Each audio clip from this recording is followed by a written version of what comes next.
welcome Robert Schleip back. I've done an interview with Robert Schleip before with my Natural Bodies channel, but this is very different. This is to promote really the Connect 2021 event that's going to be happening. Well, it would have been happening in Germany live at one point, but now everything's online.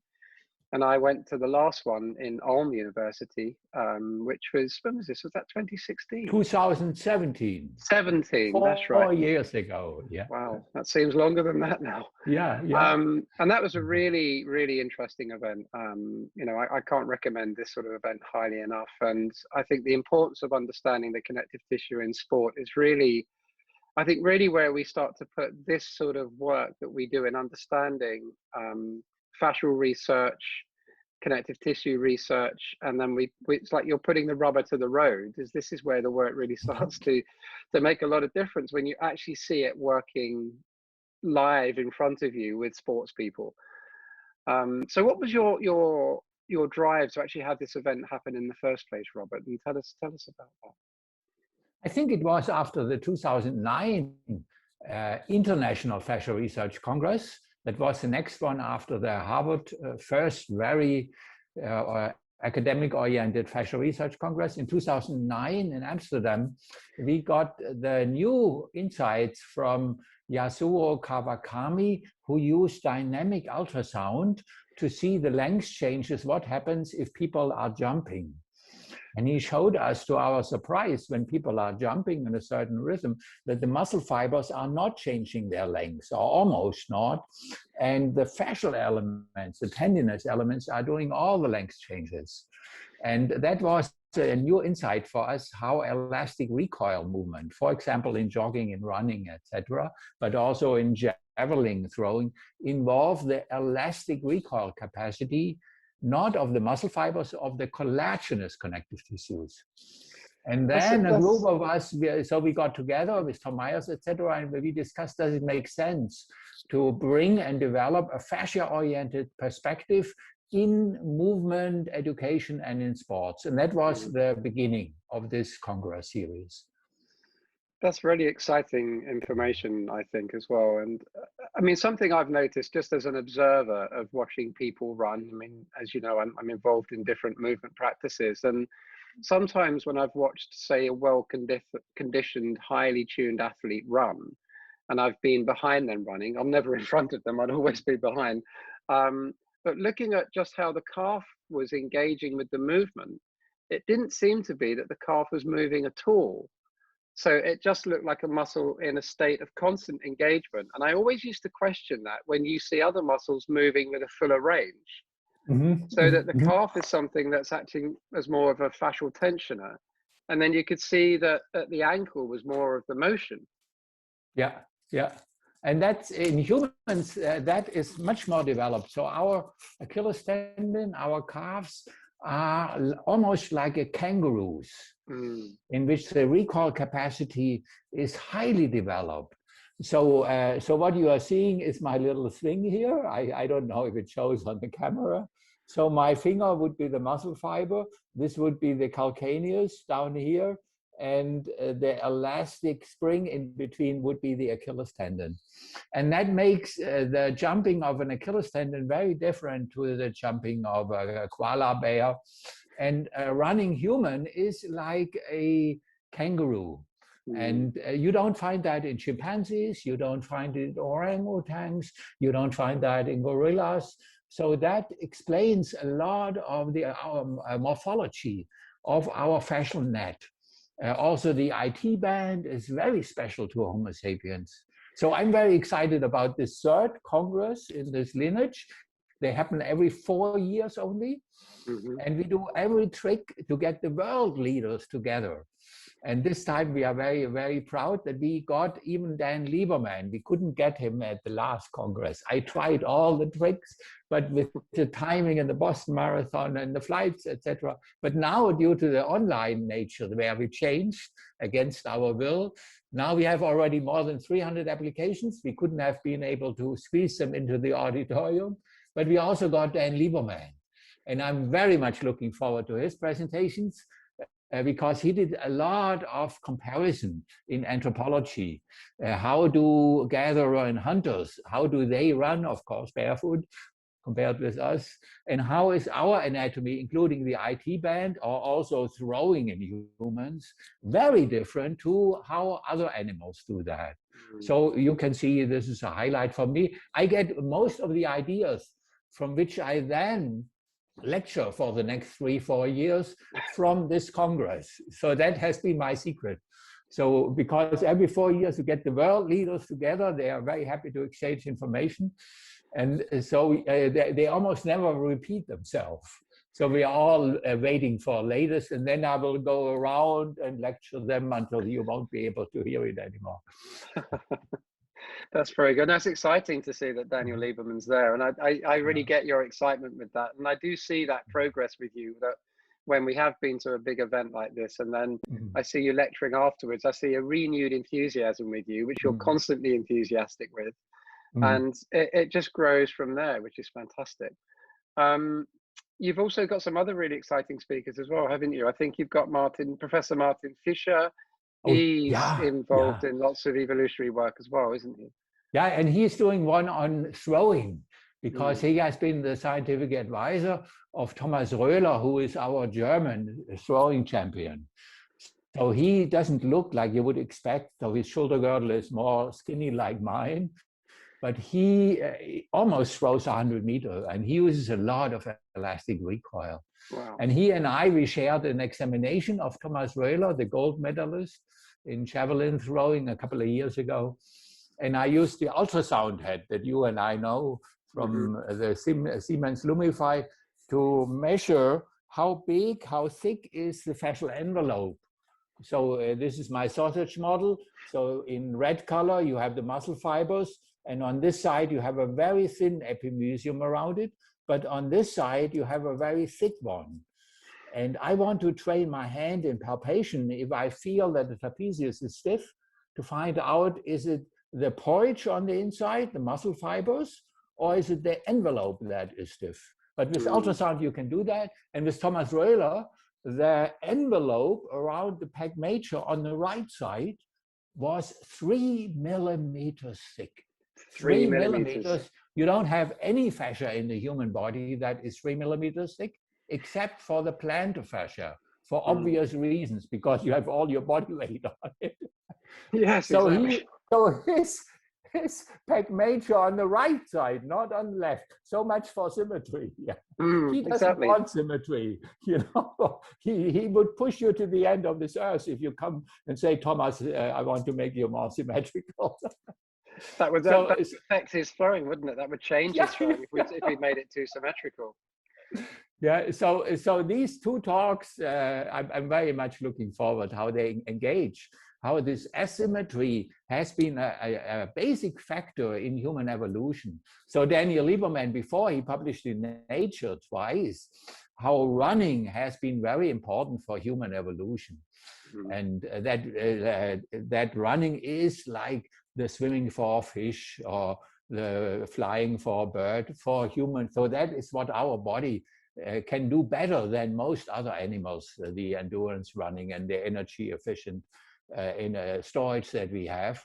But there is one thing that we can even do better than running. In running, you still have a few wolves who are even better than us, but we belong to the top 1%, you know, of the species. But we are the number one, not in running, and also not in endurance running, but in throwing. So that will be very interesting. And throwing is an asymmetrical task, you know. It has exactly. Yeah. So maybe so I will definitely do more throwing in the future in my fitness. Yes, with this is interesting actually, because years ago, Tom Myers, when he brought his anatomy trains to my studio in Brighton, one evening we went out to see a colleague of mine and friend of mine who plays flute professionally in a kind of a folk band, and he has a very specific way of playing to one side. And we were both looking at him because the moment he took the flute down when the other band were playing, you could still see the position of his flute playing in his body. And we were both discussing this, sort of, you know, whispering into each other's ears. And we were saying that, of course, if we were to structurally integrate him back to the midline, that would affect his flute playing and take away his expression. So what we would look to do is to give him the ability to move further into that expression and carry on going in that direction, so that he could fully express. And we see this with, you know, with various athletes, is what we would want to do is to make sure they can maintain their asymmetry, but give it much more range so that they're more adaptive in that, rather than try to pull them away from it. And maybe it's not just asymmetry, it's the spiral, the helical one. Yeah. And that was already emphasized at the last Congress. Martin Fisher, he had a 10-year research and got a lot of money to examine the erector spinae in monkeys compared with upright Homo sapiens. You know, the ilio. So every fascicle he examined and put in the computer and compared them. And everybody was hoping that he would discover a major difference, how evolution has equipped us for upright posture. But there is almost no difference in the erector spinae, in the back muscles. In the limb muscles, you have big differences. Gluteus maximus, huge, you know, you can see it from 20 meters, that's different. But if you want to see anything in the back muscles, you have to go with the microscope, because it's almost the same as in the monkey. But then, due to our collaboration, he started looking at the fascia of the back. And there you see already after 3 minutes, there are crossing fibers from the latissimus in the upper right to the gluteus maximus to the lower left that you don't see in any monkey. You don't see it in a horse, you don't see it in a cat, in a dog. It's very unique to that diagonal sling that we have there. And you don't need that to swing in the trees. It is made for running, but maybe also for throwing that we have there. So that will be something. So the asymmetry is not just the right side bigger than the left, but it is this contralateral sling that we have there. I'm talking to the right person here about slings. Yes. Yes, it's true. I mean, because there'll be a lot of kinetic storage there, passing from one side of the body and then winding itself around to the other side. And, you know, I see lots of people training in these sort of sling type methodologies. However, connecting to it is the key, I think. And there's a way to connect to that by, you know, use of the mind, and then how we engage various parts of the body to link it, rather than just making a thoughtless movement in a sling pattern. Can we connect to it and feel that kinetic quality from fingertips of one hand through to the tips of the toe of the opposite foot? Yeah, there we go. Yeah. So these two, I'm very much looking forward to the exchange in dialogue that they have there. And you have Carla Stecco, of course, speaking. Carla Stecco, yeah. And she is venturing into sports medicine and into the viscoelastic properties. Fantastic. And I'm looking very much forward, because there is a lot of new realization how, for example, in endurance running, you need to pay attention not to the fatigue of the muscles, but to the fatigue of the ligaments and the tendons. So the viscoelastic creep and the relaxation. And that already is leading to new running cultures. For example, what is the name in the United States? I forgot it. The run, walk, run. I okay. Yes, I do know what you mean. I've mentioned it many times. But that will be something where Carla is looking at. So if you're doing a repetitive movement, it makes sense to stop for 20 seconds in between or change the loading. So if you have been doing forefoot running for 10 minutes perfectly, then it would be good to do heel strike, so that the plantar ligaments that have always been squeezed out and loaded and started to creep after a few hundred repetitions in the toe landing, they can soak up water again, recover partly 80–90% of what they lost before. And then when you change to your favorite running style again, they are as elastic and bouncy as they were when you started running. So that's the viscoelastic properties that I'm very much looking forward. There's also another hot woman, Mette Hansen, and you saw her last time. Yes.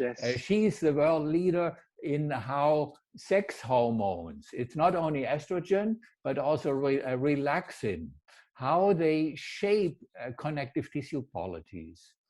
And last time she brought that riddle that, of course, when a woman has ovulation, it is more prone to injury. For example, the cruciate ligaments in soccer players. So I think they injure themselves when the estrogen is high, 6 to 8 times more. So the connective tissue seems weaker, but she showed that's paradox because estrogen increases collagen synthesis.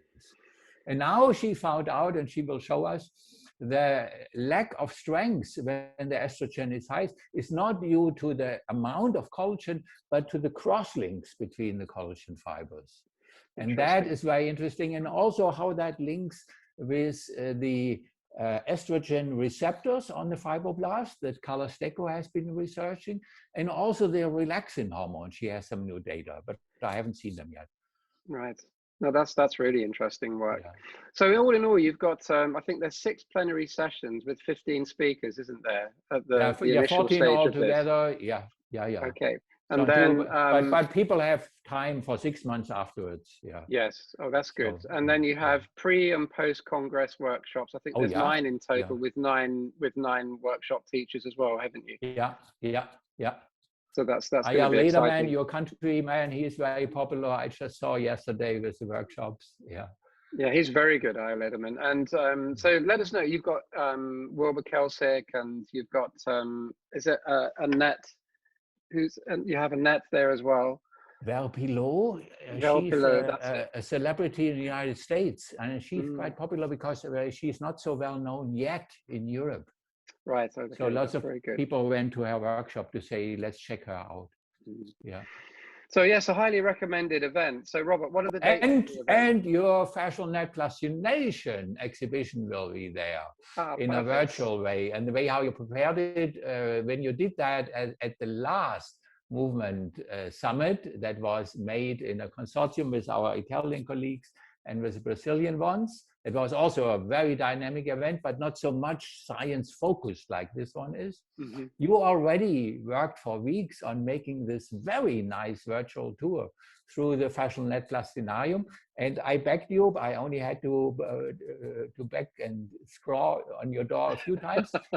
And you gave it to us again, and we are very happy to include that. Oh, well, that's great. That's great. Yeah. Well, thank you for that. So what are the dates of this event, Robert? It's March 27 and March 26 and 27. Yeah. And you find it at connect2021.com. Great. And now what I'll do is I'll add the details of that to this footage as well. So and I think you got a 15% coupon that we gave to you. And that's worth it. So people who get the coupon, I don't know the name, but they will probably get it from you, or it's already on your site. Then if you go on the registration, you get a 15%, not 50, that would be nice, 15% reduction 15, yes. on everything. And also, I think it's like 6 or 8 lectures per day of half an hour average, which is too much for a healthy day. So most people, they watch 3 or 4 of them, and the rest, you have time to watch them later in the day, or up to 6 months afterwards. Perfect. And well worth it. We are very happy about that. That's well worth it. Yeah, so the 15% will connect that through Natural Bodies. People will connect through Natural Bodies to get that, and through my group. So that would be great. That's very generous as well. And next time we want to have you there yourself, not just as a promoter. No, I'd love to introduce the slings idea, and hopefully, maybe one of those slings will be something that's plastinated as well, which is in the cooking at the moment. So that will be great. So we'll see that at some point. Well, Robert, thank you so much for this, and hopefully we'll get a lot more people turning up to it. I personally think it's an excellent event, being there before in Ulm, and coming from a point of view of movement and sort of dynamic movement, I think it's such an invaluable conference to take place. So thank you for being involved in putting it on. Yes. So if your practice is for you more important, you don't need this conference. But anybody who wants to be up to date on the science behind it, there is no better event for the next 4 years. Excellent. Thank you, Robert.